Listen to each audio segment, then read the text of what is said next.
sih dengan kami waktu KKN. Apa ya?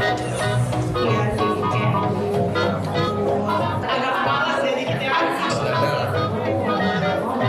Warna putih. Karena kita tuh remaja jomblo kan kak, dibutuhkan 2 orang laki-laki. Barang yang paling aku saranin itu sunscreen atau skincare gitu. Minimal pulang KKN nggak burik-burik amat lah kak. Ini untuk cowok ya, bawa kolor yang banyak serius.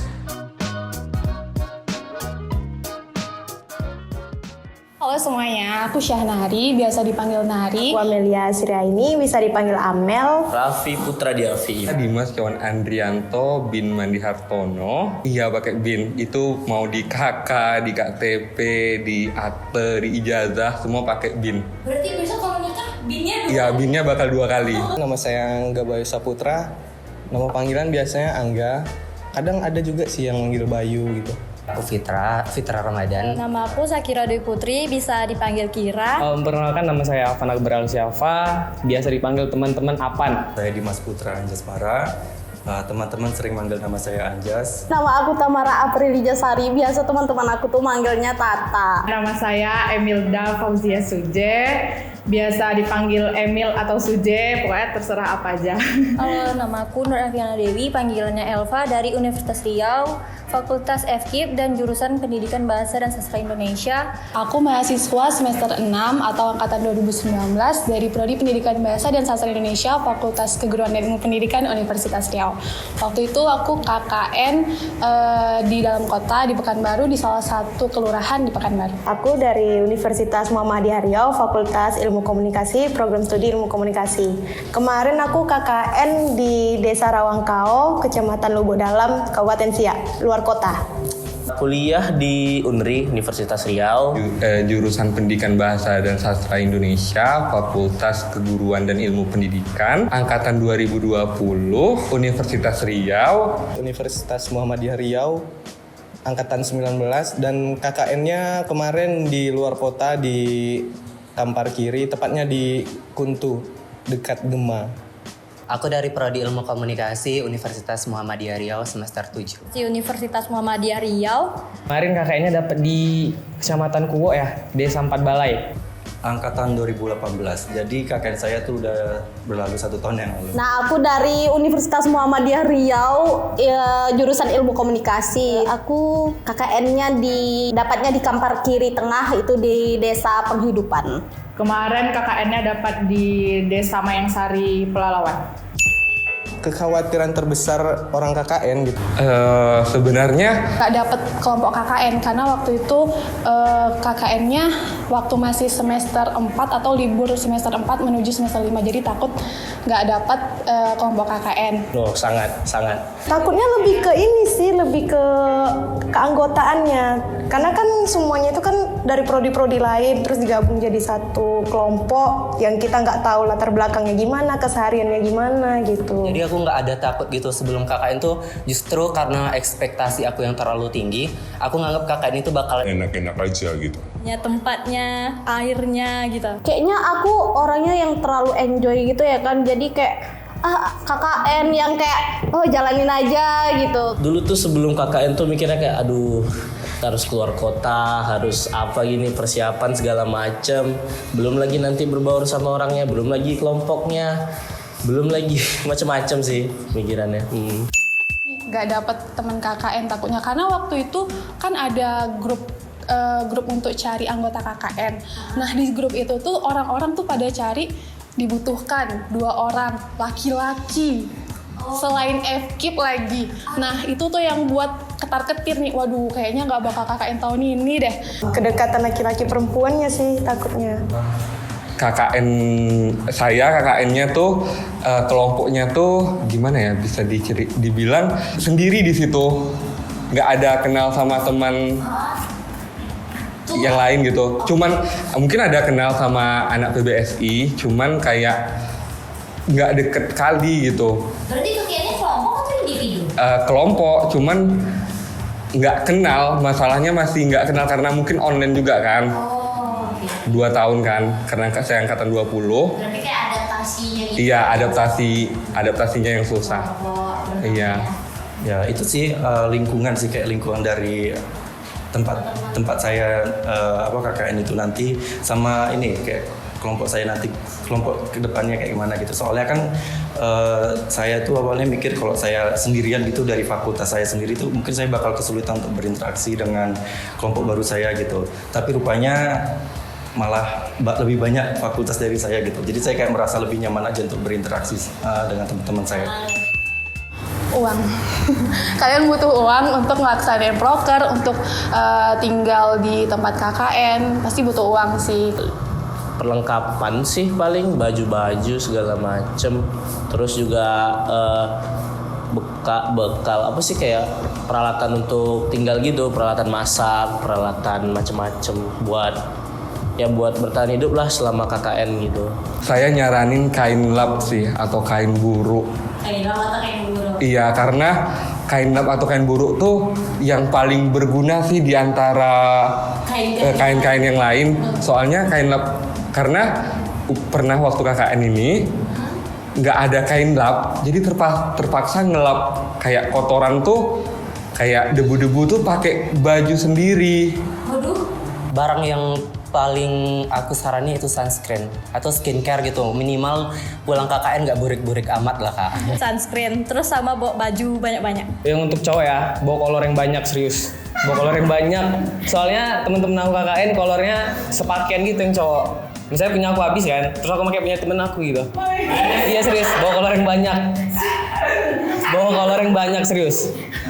Nyesel nggak bawa kolor asli, bawa kolor yang banyak. Barang-barang rumah tangga lah ya kan. Soalnya kan kalau kita jauh, apalagi kalau kita tinggal di posko itu, tentunya kita perlu namanya kayak ya konsumsi gitulah kan ya, konsumsi. Kalau mau bawa TV juga kan untuk hiburan gitu, atau barang-barang kayak untuk hiburan aja lah, kayak game, kayak kartu atau dan sebagainya gitu. Jangan lupa bawa blender guys, karena untuk masak tuh nggak ada yang mau, untuk menggiling tuh nggak ada doh, itu yang harus dibawa. Karena kita tuh remaja jompo kan Kak, itu tuh kayak starter pack kayak fresh care, koyo, itu tuh penting. Baskom buat mencuci baju sih, itu tuh paling penting tuh. Karena di posko aku kemarin tuh ini sih kami minim baskom buat nyuci baju, dan baju kan sekali nyuci kan banyak ya. Nah jadi kayak baskom sih diperbanyak gitu. Not bad lah, kayaknya masih bisa nyesuaiin diri di sana. Dan waktu itu kan kami survei tempat lokasi KKN-nya, sekalian cari-cari tempat untuk kami tinggal di sana selama KKN 40 hari waktu itu kan. Di situ masih bisa lah kami terima gitu, maksudnya tempatnya itu masih bagus lah untuk kami berlindung, walaupun tangki airnya tuh bocor jadinya. Berarti kalau ngisi airnya kebuang lagi? Iya, airnya kebuang lagi. Dan ada satu momen yang lucu, jadi setiap kali mau pup, misalnya kita nih udah siap nih, udah mau ngelakuin kegiatan KKN, misalnya mau ngerjain proker apa, udah siap, udah pakai baju, udah rapi, tiba-tiba kebelet pup. Nah itu pasti otomatis langsung WC-nya itu di bawah tangki air, jadi otomatis mau nggak mau kita harus buka baju dulu, sedia payung lagi, jadi biar nggak luntur lah ya bedanya yang udah dipakai itu. Jadi memang itu sih serunya waktu itu. Alhamdulillah tempat posko kami tuh nyaman lah ya, cuman ya nggak ada toilet di dalamnya, jadi kalau mau ke toilet itu harus ke masjid sebelah dulu atau di kantor desanya. Iya, kalau tengah malam tuh ya kadang bangunin teman gitu, buat temenin dong mau ke WC gitu, udah kebelet gitu. Kadang ada juga yang kayak takut, dan kemarin itu pun kebetulan toilet kami itu di depannya ada keranda. Jadi makanya emang rame-rame kalau mau pergi ke WC itu ya udah berempat kami cewek semuanya.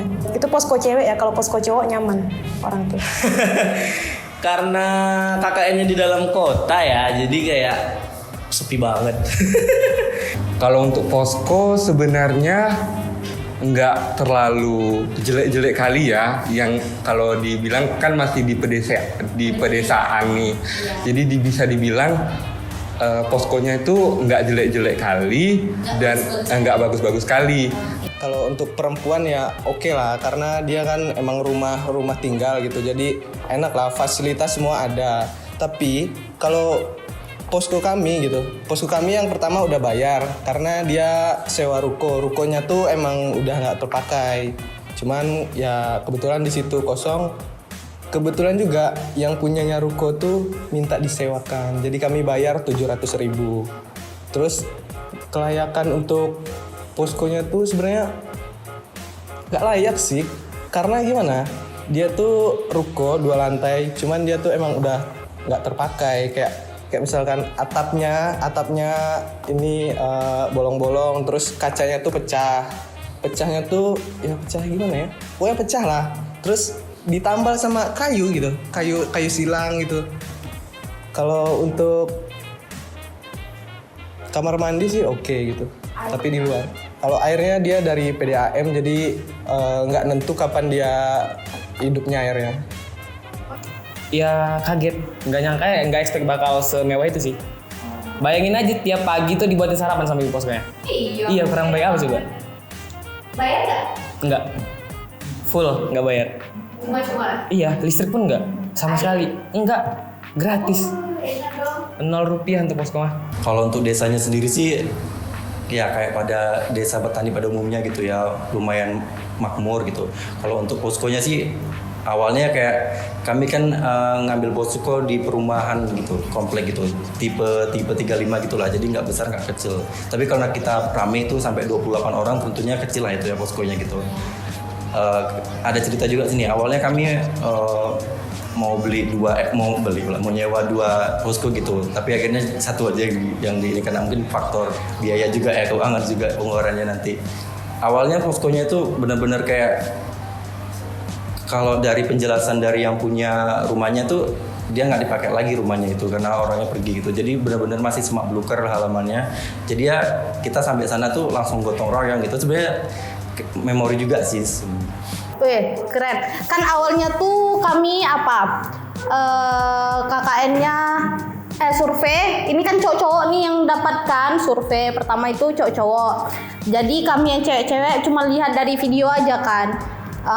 Pas kami lihat dari video itu rumahnya kan rumah Bungdes, kami tempat nginap kan. Jadi kayak rumah Bungdes tau lah kan, bagus gitu. Jadi pas sampai sana, wah nyaman. Poskonya tuh nggak posko yang kayak yang kawan-kawan dapatkan gitu, tapi itu poskonya tuh kayak rumah dari ketua KKN kami tuh, rumah kakaknya. Itu tuh rumahnya cantik kali gitu kak. Tuh di kamarnya tuh kami dikasih AC gitu. Iya, nggak menderita gitu dong. Jujur pertama agak ini sih, karena kan belakangnya sawit ya. Jadi kayak takut sih awalnya karena kan ular atau apa gitu kan. Terus sama kayak warga-warga sana, tapi ternyata nggak ada gangguan, alhamdulillah. Akhir ada loka karya tuh kan kak, ngumpulin ibu-ibunya yang agak susah. Kayak banyak yang ngaret gitu. Kalian kerjain aja lah yang umum-umum aja. Kalau yang lain-lain tuh nggak usah lagi. Bapak Kadis aja yang udah menjabat berapa tahun nggak ada perubahan. Kemarin itu kan kami temanya tentang pendidikan ya. Jadi yang kendala sulitnya ngatur anak-anaknya sih, terutama buat anak-anak SMA kemarin itu. Susah kali ngaturnya. Lebih ke kendala internal ya, kadang kami tuh sering berantem. Yang bermasalah menurut aku ego kelompoknya yang terlalu tinggi ya. Biasanya di pertemanan sih, karena kan nggak semua orang tuh mau bekerja.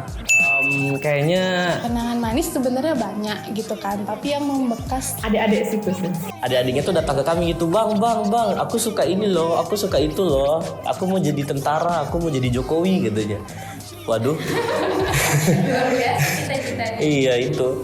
Kayak ngelihat mereka kayak gitu semangat, itu jadi senang rasanya. Terus kayak pas balik itu kayak didada-dadain gitu sampai keluar pagar, dadah bang, dadah. Aduh iya. Kayak seneng aja gitu rasanya. Nah, kalau untuk kenangan pahit sendiri, Gimana rasanya kamu ditempatkan di satu posisi yang nggak dianggap di dalam satu kelompok? Misalkan yang cowok punya grup tanpa cewek, yang cewek punya grup tanpa cowok, dan kamu nggak ada di kedua sisi itu. Mungkin siapapun bakal ngerasa kayak aku dianggap gak ya gitu. Kayak bukan overthinking sih, tapi keadaan yang membuat kita berpikir seperti itu. Dan itu yang aku alamin. untuk teman-teman yang mau KKN, Jaga etika. Nggak usah banyak menye-menye lah. Terus juga kalau Kuatkan mental kalian.